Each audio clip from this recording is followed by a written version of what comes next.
یہ اس زمانے کا ذکر ہے جب بندوق ایجاد نہیں ہوئی تھی اور لوگ تیر کمان سے شکار کھیلتے تھے۔ ایک دن کچھ شکاری شکار کی تلاش میں جنگل میں پھر رہے تھے کہ اچانک ان کی نظر ایک ہرن پر پڑی۔ وہ سب اس کے پیچھے ہو لیے۔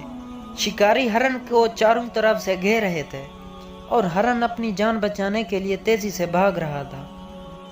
جب وہ بھاگتے بھاگتے تھک گیا تو ایک گھنے انگور کی بیل کے اندر جا چھپا۔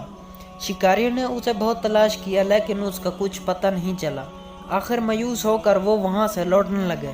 جب کچھ وقت گزر گیا تو ہرن نے سوچا کہ اب خطرہ ٹل گیا ہے اور وہ بے فکر ہو کر مزے سے اسی انگور کی بیل کے پتے کھانے لگا جس میں وہ چھپا ہوا تھا۔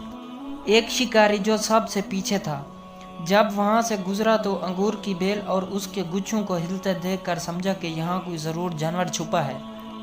اس نے تاک کے کئی تیر مارے۔ اتفاق سے ایک تیر ہرن کو جا لگا اور وہ وہیں ڈھیر ہو گیا۔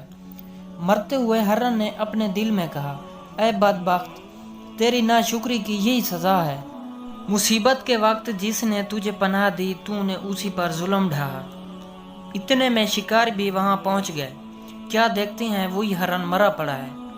اس طرح کی مزید ہماری نئی ویڈیوز دیکھنے کے لیے ہمارے یوٹیوب چینل کو اگر آپ نے ابھی تک سبسکرائب نہیں کیا تو اس کو ضرور سبسکرائب کر لیں تاکہ آپ کو اس طرح کی مزید